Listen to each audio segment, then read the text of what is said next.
David Goggins is an introverted, soft kid that got beat up growing up and mindset had to lie to create friends, to get friends, to be accepted. I had to invent a whole nother human being to get outside of my comfort zone. And that human being became Goggins. Goggins is like the guy that walks out of the phone booth. He's like that Superman that walks out of the phone booth. I think we're all an underdog. I think the top CEO on the planet Earth still has that doubt. Kobe Bryant, Michael Jordan, the best on the planet. We're all underdogs. Whether you're underdog because you put yourself there to be hungry, or you're just a real life underdog. We're all an underdog. And so this is about the mind and people discovering the mind, their own mind. And one thing I know is we all have an equation.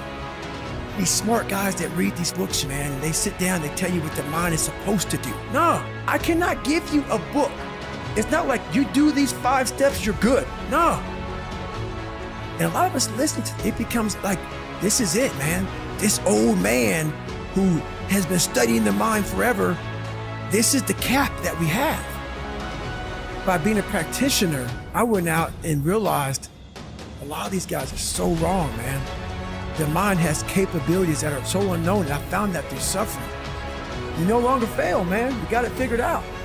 And there's a whole other world on the other end of that. We sleep 1/3 of our lives, and we think we can take days off. We think we have the right to sit back and give ourselves options on which way we're going to go in life. Am I going to run today? Am I going to work out today? Well, it's Christmas. It's New Year's. It's my birthday. You think time gives a that it's Christmas, that it's New Year's, that it's your birthday? Let me tell you one thing. Time is running out. You keep on sitting around wondering what you want to do. You're just going to run out of time. So make sure you do one thing. Stop following the crowd. They may take time off, but you can't afford to. Stay hard. A lot of us are off work today. Well, we have a long, long, long way to go. And this world isn't fair. It's fair enough. One big thing is this. Fear. Fear keeps you from being successful. It keeps you making excuses for yourself. Fear lives one place and one place only. And that's in your mind. Always be ready.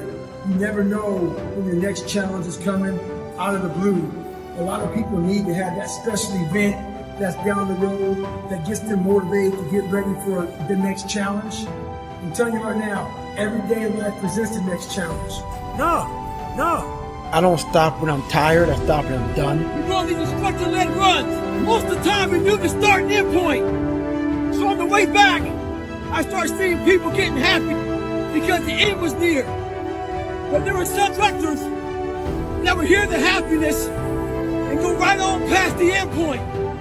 When that happened, everybody stopped talking, heads would stop dropping, and I started to take souls.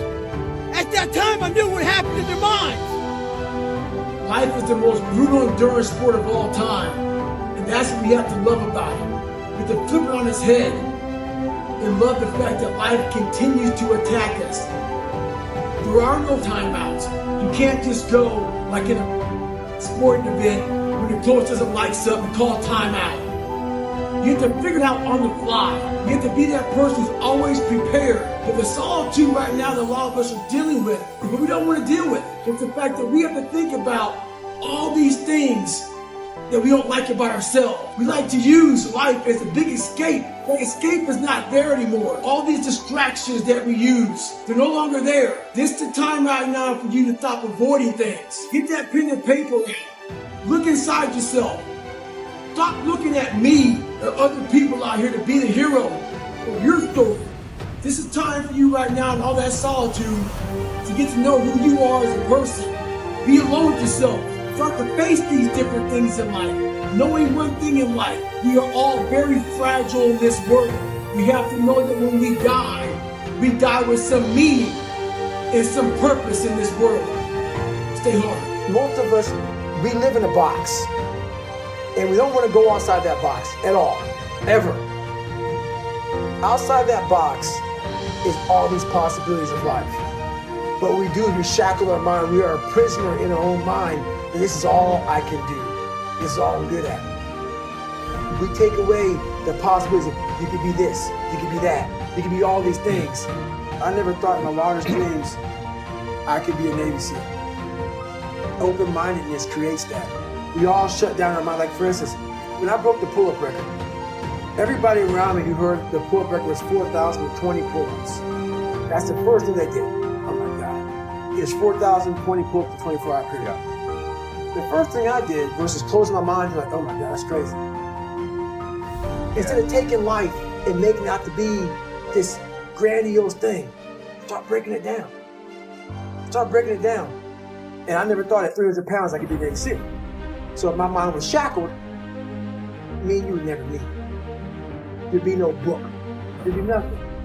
So what people understand is that they live for themselves, not knowing that you have the power within yourself to change millions of lives by facing life, by facing yourself. And through that, I would die never knowing that I had the power to change millions of lives. God put me in a very interesting spot in life where He made hell my teacher. He made hell my teacher. And a lot of people don't understand that. So I'm trying to give people a different thought process of life where failure, hell, disappointment, discomfort is a great learning tool. And many people don't understand that. And a lot of people won't even understand this interview when we get done with it. But it's these few moments in life that you have, like for me, I always talk about it, Rocky 1, round 14. That 1 2-minute and 13-second clip of Rocky getting up when Apollo knocked him down. That one clip, when I was going through a very bad time in my life, I saw what I wanted to be. It wasn't a guy that won. It wasn't a guy that won everything he did.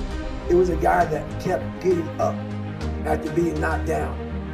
So I realized if that 2 minutes and 13 seconds changed my life, that's all it was. I saw something that I needed to be in the world I was living in. Maybe my story will give someone the 2 minutes and 13 seconds they need to change their life. Millions of people live in a very comfortable place. That's fine.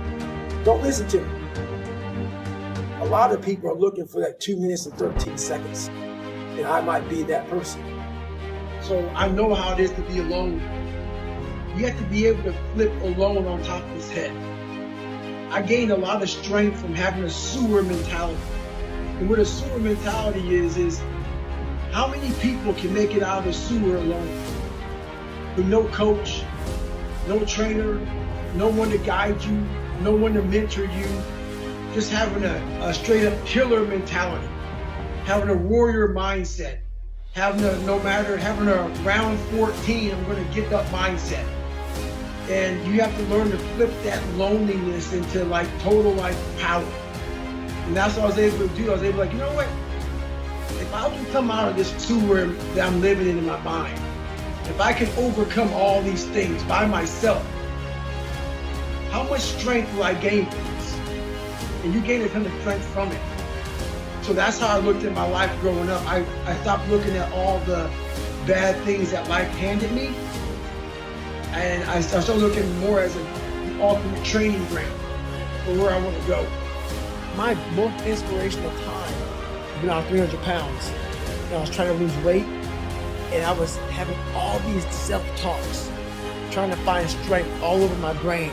So you start to have these different mantras, like almost every 3 or 4 seconds a different mantra comes up. And just there's a lot of power in that from being that underdog mentality. And whenever I go out to work out, it's not like I'm David Goggins now, 44, I've achieved a lot. Every time I go out to work out, I'm that 300-pound guy spraying for cockroaches, nothing. Because if you think that way, you can only achieve the best. If you've arrived and you go out there, I don't need to be out here doing this. Mostly now for me, it's about going the distance. If I go out there every day trying to beat myself, that's going to fatigue me. Every day I know that there's not many people doing what I'm doing, and that's enough. If you like bench pressing and you bench press all the time, where do you find it out? If you like to swim, that's all you want to do is swim, where do you find it out? People talk about triple down on your strengths. No, triple down on your weaknesses. Find out something about yourself. You already know the good, you already know the happy. That's why on my Facebook page, like, why don't you talk about good times? You know how to get through that? You don't need no one to tell you how to get through. It's happy. That's easy. I want to tell you how you can help yourself get through the times that suck. Real life. This is real life. 90% of your life will suck. 10% will be happy. You may be a lucky guy and have a lot of money, have a great ass woman, all that. Trust me, one-on-one with that guy, he's missing something. His life still sucks because he hasn't faced something that bothered him his whole life. Something is still eating you up, but maybe you found a good way, how I did growing up, on how to ignore that voice. At a young age, I realized that I had a very weak mind, and I want nothing to interfere with my own thought process. Like a lot of people before they go on stage, they get a little bit tipsy, get a little buzz, maybe smoke a little something, do a little something. I want to make sure that every single thing I feel is real. I want no masking. I want nothing to mask my ability to feel fear, to overcome fear, whatever it may be. I'm not saying that people who drink and do these different things are trying to hide. Some people just do it. For me, I think of it as almost like a masking agent, so then your mind doesn't have to work as hard. Yeah. That means I'm losing. I thought I had given 100%. When I was on that chair at mile 70, I thought I'd given 100%. And to go that last, I go, man, I wasn't even near 100%. So I came up with this thing called the 40% rule. It's like a car. You put a governor on a car, and they said the car can go 130. That governor stops the car at 91. And you're driving thinking, man, I want to floor it, but I can't go any faster. We do that to a brain. We put a governor on a brain. Secondly, we feel pain, discomfort, suffering, all the words that we hate to say because we're in this happy, peaceful world we live in now. We stop. We slow down. And if you can get through these different barriers and gain 5%, 2%, 3%, that 40% becomes 60. That 60% becomes 70, 80, and 90. And then you'll hopefully one day near 100. I don't know many people probably at 100. I mean, we think we're there, but there's so much more. I didn't give 100% in that 101-mile run I did for the birthday. So that's the scary thing. That's the scariest thing in the world. I didn't die. I don't care what age you are or where you're at in life. The second you stop doing that, you stop growing. You're growing in a comfortable world. You're allowing yourself to grow in a world that you are fine growing in. There's no real growth there. The real growth, you know where you should go. That's why you're not there. It's that place where you wake up and you're, man, I don't want to do this today. What people don't get though, the physical is what starts everything. People have no idea. People go, man, why have you run towards in 5 miles? It's not about that. It's not about being me. You have to challenge yourself physically every single day of your life. And that's where the growth comes from. The growth comes from there, 100%. It does something for everyone. It takes the growth in your mental aspect, in your spiritual, everything grows because you start feeling better about yourself. And not many things on the planet make you feel good about yourself like getting after it, doing something that challenges you mentally and physically every day. You have to be very aware of the conversation you're having while you're doing it, because your mind chooses the path of least resistance. Your mind has the ultimate tactical advantage over you. It knows what scars you, it knows your fears, it knows your insecurity, and it protects you. The 40% rule is all about the brain has the tactical advantage over you. It knows and it keeps you away from all that. That's why it says don't jump out of an airplane. Don't go in the ocean where there's sharks. It's a protective mechanism. Don't go back.